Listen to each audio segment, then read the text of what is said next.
Battle to the heavens के एक और न्यू वीडियो में आपका स्वागत है। पिछले एपिसोड में हमने देखा था जियान और शेयन की टीम उस मिस्टीरियस जगह पर पहुंच गए थे जहां पर वो एंशिएंट ड्रैगन फिनिक्स फ्रूट था। जियान उस फ्रूट को लेने वाली थी पर तभी वहां पर हेवन डेमन फिनिक्स ट्राइब आ जाता है और तब इस फ्रूट को लेकर उन लोगों में बहस हो जाती है। तियाना और जुनजी भी गुस्सा आ जाते हैं और फिर शेयन की टीम अपनी दाउजुन एनर्जी रिलीज करती है। अब आगे एपिसोड बिल्कुल इसी सीन से स्टार्ट होती है। जैसे ही शेयन के सारे दोस्त अपनी अपनी एनर्जी रिलीज करते हैं वहाँ पर एक स्ट्रॉन्ग प्रेशर क्रिएट होता है। पर ये चीज देखकर हेवन डेमन फिनिक्स ट्राइब का जो एल्डर था वो गुस्से में आगे बढ़ते हुए कहता है एंशिएंट ड्रैगन फिनिक्स फ्रूट हमारा है और हर हालत में ये हमारे रॉयल फैमिली के पास जाएगा। हुआंग सुआन अपनी टेरिफाइंग दाउजुन के 5 स्टार की एनर्जी रिलीज करते हुए कहता है यंगर जनरेशन, मैं चाहता हूँ कि तुम लोग यहाँ से चले जाओ। मैं तुम्हें 1 मिनट का समय दे रहा हूँ पर इसके बाद तुम चाहो भी तब भी तुम इस जगह से जिंदा नहीं जा पाओगे। हुआंग सुआन के चलने पर ये जगह क्रैक होने लगता है और फिर उसका दाउजुन अपीयरेंस सभी के सामने आता है। एक भयंकर एनर्जी इस पूरे जगह पर फैल जाती है। एक बार के लिए पूरा माहौल एकदम शांत हो जाता है। लेकिन तब कुछ सेकंड बाद हम लोगों को शेयन को दिखाया जाता है जो कि बहुत ही कामली कहता है आज मैं भी देख ही लेता हूँ आखिर किसमें इतना दम है कि वो हमारे हाथों से उस एंशिएंट ड्रैगन फिनिक्स फ्रूट को ले जाता है। शेयन अपनी मुट्ठी कसता है और फिर उसी के साथ शेयन के चारों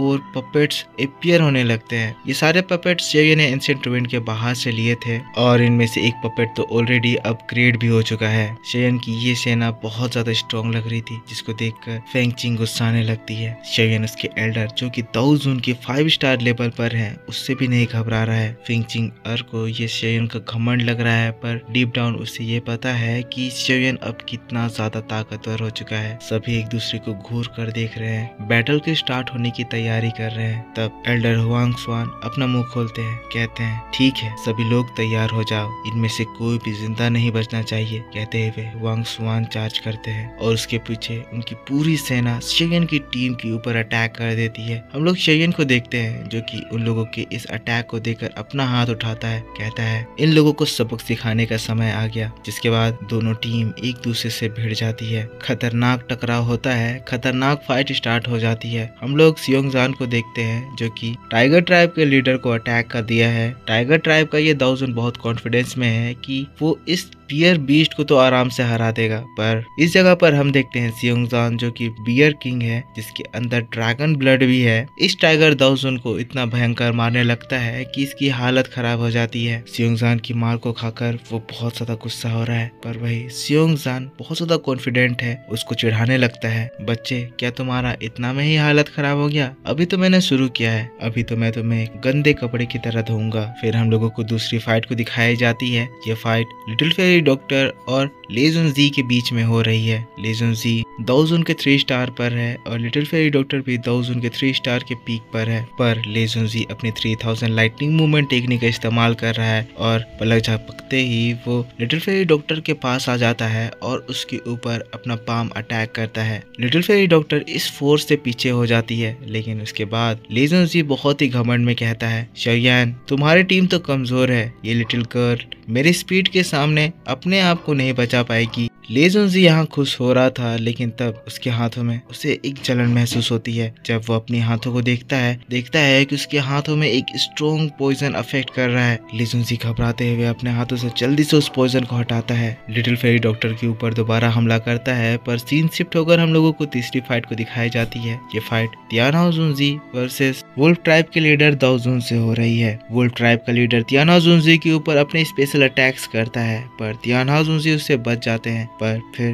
तियाना और जुनजी अपनी पावर्स का इस्तेमाल करते हैं और तब हम उनका एयर अटैक देखते हैं। तियाना और जुनजी तब अपने फायर और एयर को मिलाकर वुल्फ किंग के उस खतरनाक स्लैश अटैक को उसी की ओर मोड़ देते हैं। वुल्फ किंग तियाना और जुनजी की पावर्स को देखकर इम्प्रेस होता है, कहता है इस तरह से मैंने हवा का इस्तेमाल कभी नहीं देखा था। लेकिन ये बात को सुनकर तियाना और जुनजी उसकी बेइज्जती कर देते हैं, कहते हैं मैं तुम्हारी तारीफ को अप्रिशिएट करता हूँ पर मैं तुमसे ये कहना चाहता हूँ कि मैंने तुमसे जितना एक्सपेक्ट करा था तुम मेरी एक्सपेक्टेशन पर खरे नहीं उतरे। दाउजुन तुम्हें एक बार फिर से कोशिश करनी होगी, कहते हुए दोनों एक बार फिर से एक दूसरे से भिड़ जाते हैं। सीन शिफ्ट होता है और हम लोगों को चौथी फाइट को दिखाई जाती है। ये फाइट एल्डर हुआंग स्वान वर्सेस शेयन के 10 और डेमन पपेट के बीच में हो रही है। ये सारे पपेट्स एक साथ मिलकर हुआंग स्वान के ऊपर हमला कर रहे हैं, जिसकी वजह से हुआंग स्वान को वो पूरी तरह से रोक दिए हैं। लेकिन इन सारे अटैक से हुआंग स्वान फ्रस्ट्रेट होता है और तब अपनी फियर्स एनर्जी रिलीज करता है, जिसके बाद ये 9 पपेट एक साथ जो हुआंग स्वान के ऊपर हमला किए थे उनके अटैक को रोकता है और फिर उन सारे पपेट्स को दूर उड़ा देता है। पर तब 10वां पपेट आता है जो कि दाओजुन के 2 स्टार के पीक पर है। अगले ही पल हुआंग स्वान के ऊपर हमला कर देता है। ये एक सरप्राइज अटैक था, इस वजह से हुआंग स्वान इसका डायरेक्ट हिट लेता है और अटैक के फोर्स से हुआंग स्वान हवा से नीचे जमीन में गिरने लगता है। ये पपेट एक और हमला करके हुआंग स्वान को दूर उड़ा देता है, जिससे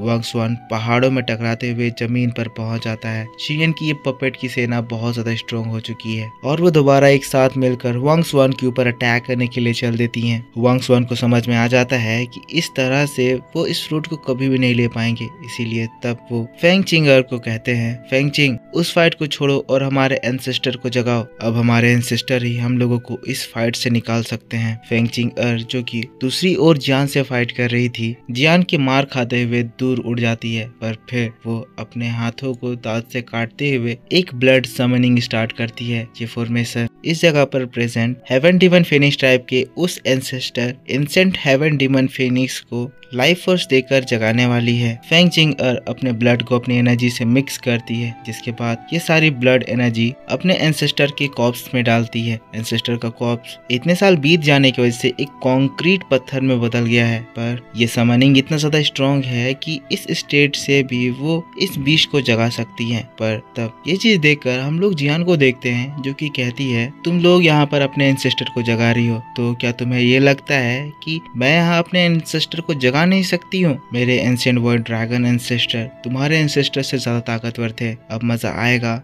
जब मेरे एंसेस्टर तुम लोगों के छक्के छुड़ाएंगे। जियान भी उधर अपने एंसेस्टर को जगाने के लिए चली जाती है। फिर हम लोगों को और दूसरा फाइट को दिखाया जाता है। ये फाइट हमारे hero Shayan versus white head man की हो रही है। ये आदमी दाओजुन के 2 स्टार पर है, वही हमारा शेयन दाओजुन के 1 स्टार लेवल पर है। पर इसके बावजूद भी शेयन अपनी लाइटनिंग फास्ट स्पीड से उससे बचता ही नहीं, बल्कि उसको मार भी रहा होता है। सभी लोगों की फाइट बहुत ज्यादा भयंकर हो रही है, बहुत इंटरेस्टिंग हो रही है। पर इस जगह पर ये सिचुएशन एक नया रुख लेने वाली है, क्योंकि अब इन लोगों के एंसेस्टर जागने वाले हैं। हम लोगों को फेंग चिंगर को दिखाया जाता है, जो कि अपनी पूरी एनर्जी अपने एंसेस्टर को जगाने में लगा दे रही है। यहाँ पर माहौल बहुत ज्यादा बदल जा रहा है। शेयन ये एनर्जी को देखकर शॉक्ड रह गया है कि आखिर कैसे इतनी खतरनाक एग्जिस्टेंस दोबारा इस दुनिया में जिंदा हो जा रही है। एंशिएंट डेमन फेनिक्स के कॉर्प्स की कंक्रीट क्रैक होने लगती है। एनर्जी उस कंक्रीट से बहुत तेजी से बाहर निकलने लगती है। उस जगह पर भयंकर एनर्जी रिपल्स निकलने लगते हैं। इस जगह की टेम्परेचर इस एनर्जी की वजह से बहुत ज्यादा बढ़ गई है। शेयन ये चीज को अपनी आंखों से देख रहा है और बहुत ज्यादा अमेज्ड हो रहा है। और तब ये प्रोसेस खत्म होता है और फाइनली हम देखते हैं एंशिएंट हेवन डेमन की स्पिरिट दोबारा इस दुनिया में जाग जाती है। एक बहुत ही ज्यादा पावरफुल बीस्ट हवा में उड़ने लगता है। ये बीस्ट इतना ज्यादा ताकतवर है कि हवा में उड़ रहा है, अपने पंख को फ्लैप कर रहा है और इसके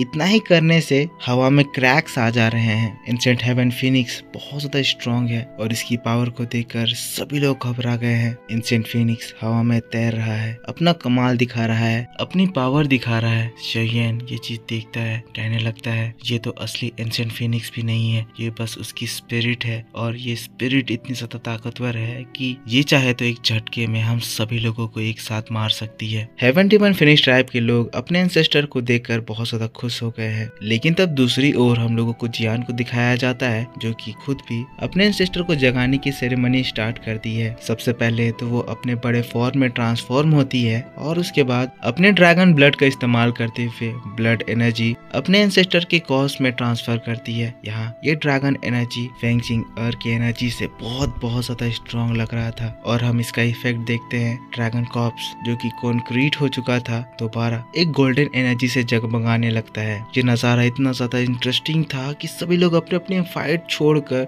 इस नजारे को देखने आ जाते हैं। अब इस जगह पर एक लेजेंडरी बैटल होने वाली है, तो छोटी मोटी फाइट्स का कोई जगह नहीं है। सभी लोग जियान को देख रहे हैं जो कि अपनी एनर्जी अपने एंसेस्टर पर डाल रही है। ये नजारा देखकर तो हेवन डेमन फिनिक्स ट्राइब की साइड भी घबरा चुकी है। कह रहे हैं ये इवेंट बहुत ज्यादा रेयर है, पहली बार मैं एक एंशिएंट वर्ल्ड ड्रैगन को अपने एंसेस्टर को जगाते हुए देख रहा हूँ। वांग स्वान घबराया है, वो एक्सपेक्ट नहीं कर रहा था कि ये लड़की एक एंशिएंट वर्ल्ड ड्रैगन होगी। पर इसी बात के साथ बैटल थ्रू द हेवंस का ये एपिसोड भी इस जगह पर खत्म हो जाता है। तो मेरे दोस्तों, आप मुझको बताओ कि आपको ये एक्सप्लेनेशन कैसा लगा। अगर वीडियो पसंद आया है तो इसके ऊपर एक लाइक जरूर कर देना, कमेंट करके बताना कि वीडियो कैसा लगा। और अगर आपने चैनल को सब्सक्राइब नहीं कर रखा है तो प्लीज चैनल को सब्सक्राइब करके बेल आइकन ऑन कर लेना, ताकि जब भी मैं वीडियो डालूं तो आपको सबसे पहले पता चल जाए। नेक्स्ट वीडियो और भी ज्यादा डिटेल में आपके लिए कल सुबह इसी चैनल पर अपलोड कर दी जाएगी, तो कल सुबह वीडियो जरूर देखना। पिछला एपिसोड नहीं देखा है तो जाकर उसे देख लो। और मैं मिलता हूँ आपसे नेक्स्ट वीडियो को लेकर, तब तक के लिए take care, bye and thanks for watching.